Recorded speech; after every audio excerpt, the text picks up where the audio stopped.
see Savits down there getting lined up against Pterodactyls for the win. And we are underway.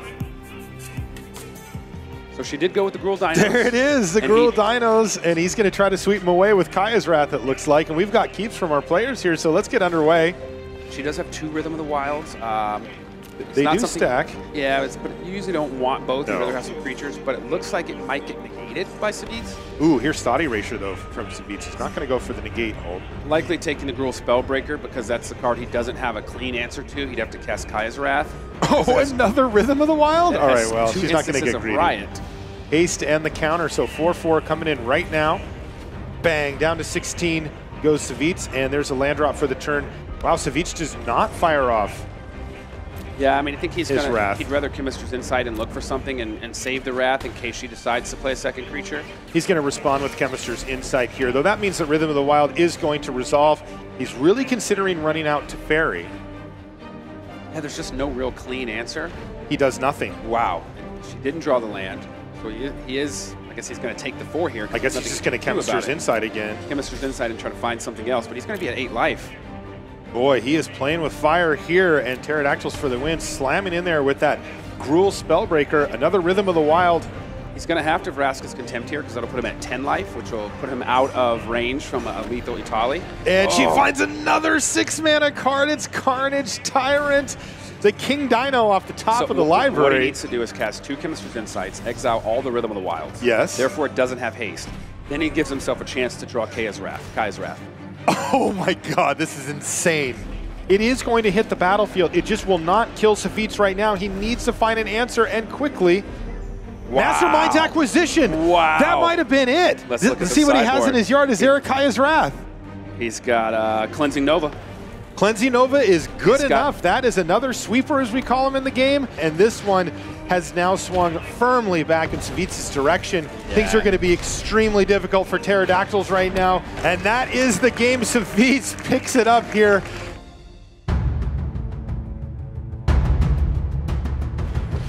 And things looking really, really good for Seth Manfield, right? I mean, I know it's hard to envision this stuff if you're just joining in because there's nothing going on the battlefield. But if you look at Matt Nass's hand, those are all blanks. Got 6 dead cards. His lands are going away 1 at a time. And there's a Chemist's Insight now for Manfield. He's gonna have to count the cards in his library, I believe. Yeah, he's gonna cast 9 cards. He's only got 9 cards in his library. He's going to have to find it to Fairy, so he needs to find and resolve it to Fairy, and there it is right there. But Seth has this nearly locked up? Yeah, I mean, unless he miscalculates or misclicks or something of that sort, I don't see how he could lose this game. 6 cards in his deck. He just wants to make sure he doesn't accidentally draw with not enough cards left, maybe cast an Insight with 1 card left in his deck, something like that. And here we go to Fairy once again, targeting himself, becoming the only card left in library now. For Manfield. Might just put this one on underneath too, just to have 2. Sure. Got a 3rd one in his hand. Just keep doing this all day. Got to be careful though.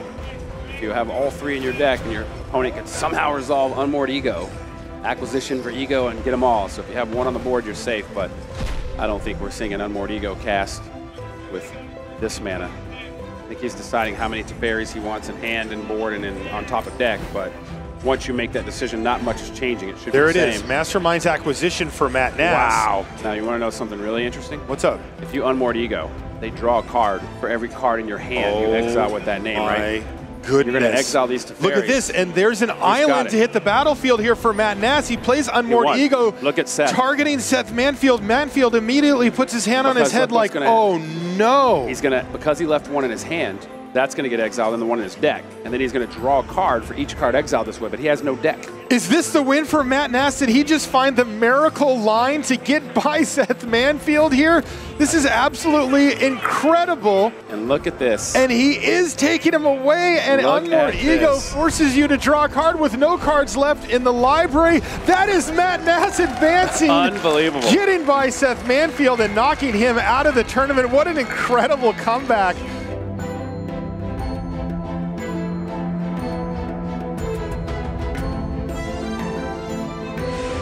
Oh no. Salvato on 6 and had to put a land on the bottom. had to put a card on the bottom with only one land. Mulligans to 6, bottoms it. And how does the hand look here for Mengucci? I see Kaya's Wrath in hand for him. And he's got 2 Thought Erasures to, when you mulligan and then get your threats Thought Erasured, it hurts even more, and then he can follow it up with Kaya's Wrath and Absorb. Although that said, we did find a land off the top of the library here for Salvato, so he gets to round out the Venerated Loxodon, adding an additional 6 power to the board. So this is going to be a real nail-biter down this stretch. How about 8, make it 11? Yeah, but that's unfortunate for Luis. It's actually one of the worst draws, isn't it? It does 3 more damage, but now he's going to have just no cards in hand after this Kaya's Wrath. Ooh, and a land that comes into play untapped. He doesn't even have to take 2 damage for playing the Godless Shrine. Here is Tithe Taker off the top of the library, and that's going to get absorbed here to put Mengucci back up to 7 life and buffer that life total. He can't get the City's Blessing going for that Snubhorn Sentry, so he's going to have to settle for just attacking for 1 and then playing the Venerated Loxodon post-combat here. That's probably going to get absorbed as well to put Mengucci back up to 7 life. There it goes. A Sky Marcher Aspirant, another bad draw for him. It looks like it's good because it's a threat, right? But the problem is it really turns on those Cry of the Carnariums here for Mengucci. Ouch, and your opponent just showed you a Kaya's Wrath. And that's going to do it. Andrea Mengucci is on to the top 4.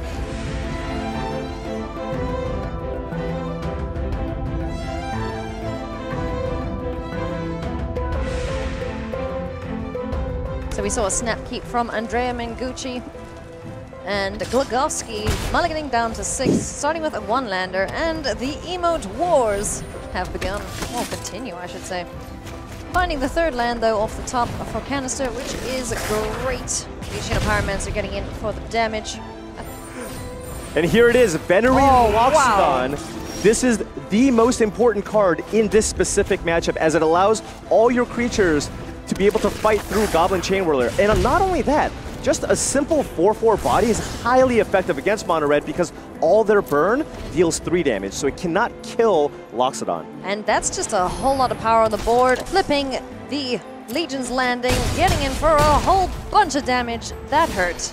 And look at this, Goblin Chainwhirler is not even going to be enough. It's You're not late. going to be enough here. He's going to use Goblin Chainwhirler, and it won't even be able to kill any of the creatures on the battlefield. Yeah, and it looks like Glogowski is going to go for the double block here and then use Lightning Strike to finish off that Venerated Loxodon because, you know, it talked about how difficult it is just to deal with an opposing 4/4. Canister needs to draw something useful off the top, creating another lifelink token. This is the value of the Adunto First 4, just creating that body every single time your board gets wiped. No, thank you very much. Glogowski crossing his fingers going, please don't have Conclave Tribunal, please don't have it. And of course, Mengucci has. Womp womp. Unfortunately, there it is, and Andrea Mengucci with the easy 2.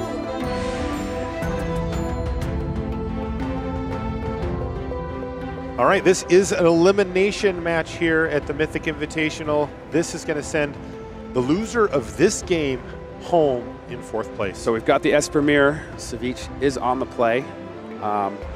Strosky's hand doesn't have any blue mana. He's on the draw, but he doesn't have any blue mana. Yeah, an early blue source. Hello, my friend. Drowned Catacomb right off the top of the library there. We've got from Andre ourselves a game. Strosky. Boy, he knows how to find those lands right when he needs them, doesn't he? We've got ourselves a game. Land number 5, and with the mana available, Andre Strosky just says, go ahead, I'm not going to tap out. You can tell Savich, he really wanted a land there, so he could possibly cast 2 spells at once. He could cast Kaya and leave up Absorb. Now he doesn't want to tap out, so he was able to play anything. But he can cast Chemister's Insight into turn. If Strosky decides he wants to fight, he can open himself up to getting Teferi on the battlefield. But look at the read here from Strosky. He says, I am going to fight over this. And it's a Planeswalker hitting the battlefield, but it is not Teferi, Hero of Dominaria. It's Kaya or Zavu Stripper. It's pretty huge here. It pressures the graveyard, which keeps the Search for Azcanta from flipping. That's not going to happen. And look at this negate off the top of the library now. For Strosky says, I have enough mana to cast Teferi, Hero of Dominaria and counter back. And this is interesting. Absorb on the top of the library here for Strosky. Normally the type of card that you'd want to see, but he is behind on board to Kaya, so an Absorb might not get him there. Wow, Mastermind's Acquisition's a big draw. Wow, down to a swamp for Strosky. Is he finally up against it where he can't win when facing elimination? He's got mana left over. He could get Unmoored Ego. Unmoored Ego the Teferis out of Strosky's deck. And that'll leave him with just 1 Mastermind's Acquisition. Yep, here we go. That's exactly what he's doing, David. Unmoored Ego goes on the stack for Savich. This is a huge play with no way to interact for Strosky. You can see the pain on his face. He's going to have 1 Kaya, and 1 Mastermind's acquisition. And there go all the Teferis now. Savich has stripped them away. It also knows that it's just a swamp in hand now. And it gives you some breathing room, right? You know your opponent can't just top deck that Teferi, so you can play a little looser, you can tap out, you can take more risk. And Teferi, Hero of Dominaria, keeps on ticking upwards. 7. Teferi's at 7. In another turn, he'll be at 8, and then we could see an ultimate from Teferi. And once permanents start getting exiled from Strosky's side, it'll be over. So there's 15 cards in exile, and Kaya's at 10. Ultimate's 5. Each one does a damage per card in exile, so that's 30.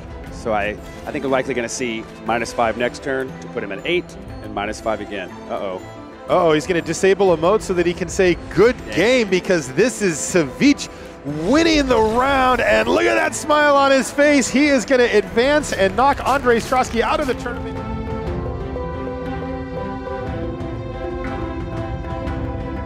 All right, taking a look at the opening hands, you are correct, Paul. Mono red versus the Esper control list. We've seen this matchup so much this week. Let's see how this one plays out. Checking his mana base here, making sure that the absorb stays up. Oh, and this is so close. It's consideration here now for Glogoski. Do I play this and risk it for the biscuit, or do I just And Savich has to absorb here. He has to absorb. He's gonna go to 5. However, the Fanatical Firebrand will get Savich down to 4. Goblin Chain Whirler will be cast, and Savich will be going down to 3, meaning he will need to find an answer for Goblin Chain Whirler next turn, because this is a lethal attack next turn. Not only that, he has to avoid burn spells off the top from Glogovski's deck. This is truly what this mono red deck tries to do, is put maximum pressure on your opponent's life total. Kaya, is this a keep or a bin? Ooh, man. So tough. he can choose to keep, and he actually lives. He survives this attack. If he plays a Kaya pluses, he will go up to 5 life. Chain Whirl Firebrand is 4 damage. That means he's going to go down to 1. However, that means that if Glogoski draws any burn spell, any haste creature, Glogoski will be able to lock up a slot into the finals of the Mythic Invitational. Vraska's Vraska's Contempt, that's a huge that draw. That is a great draw for him. That is a huge draw, because now he has an answer. He has a removal spell for Goblin Chain Whirler. This is now going to put him to a safe 5 life, and that's a Wizard's Lightning off the top. So if Savich actually activates Azcanta the Sunken Ruin, he can only syncopate for 2. Glogoski has 5 mana in play. If he plays Wizard's Lightning, he can still pay for the syncopate. Oh, and look at this. Glogoski doesn't even attack. Just passing, making sure that the Fanatical Firebrand is a guaranteed source of damage here, because if Savich activated Azcanta the Sunken Ruin and found a moment of craving in response to that attack, he loses that 1 point of damage. Exactly. And now this is super close. If Savich chooses to activate Azcanta the Sunken Ruin, he will lose this game. And he doesn't use it.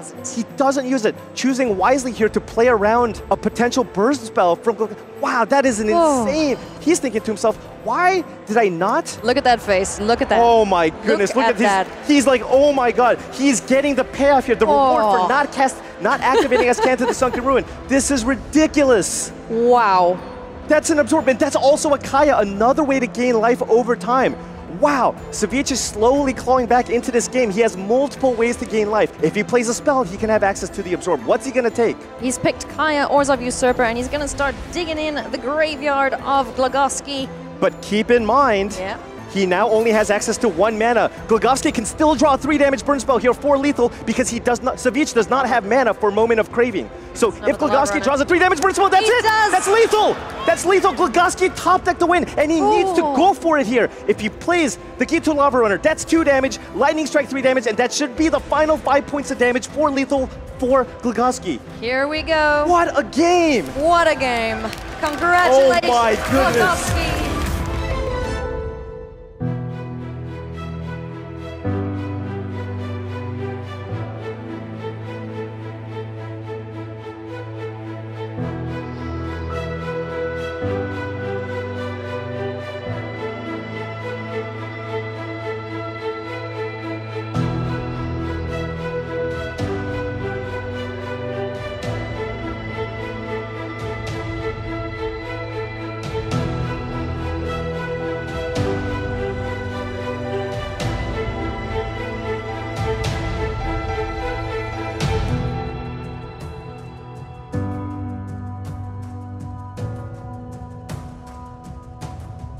Looks like we've got opening hands. Let's take a look and see what decks the opponents got. They were randomly chosen for them here. So this is Andrea Mengucci's opener. How about this opener here for Glogowski? It looks like he's drawn his mono blue deck. Again, the only one in the whole field. Yeah, we're looking for some cheap interactive spells for Andrea Mengucci off the top of his library here to help stem the bleeding.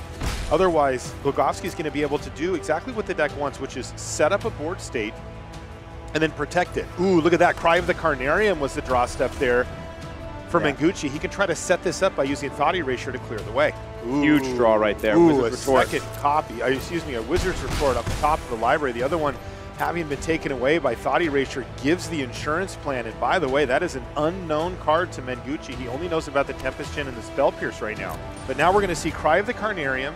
So he does have to Wizard's Retort, but boom, negate back from Andrea Mengucci. Says no, no, no, and that is 3 cards hitting the bin here. Eye roll from Canister. Yeah, he's bummed.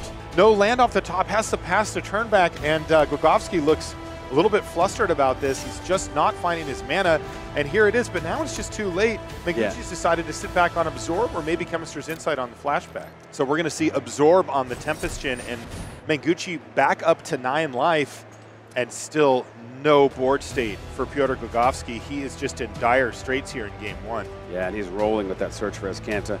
There's Teferi ticking upwards, and this one is really starting to slip away now.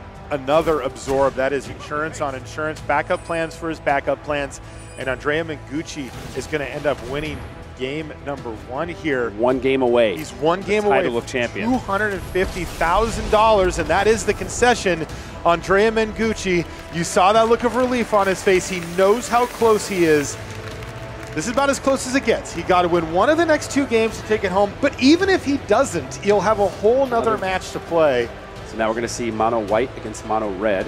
Wizard's Lightning only costs 1 red mana, and it's got the same text as that iconic card going all the way back, and we're going to see one of those here, I'm sure. It will, of course, cost him 2 mana thanks to the Tide Taker, but he's got enough to pay for it. Skewer the Critics, Wizard's Lightning. I see a theme here.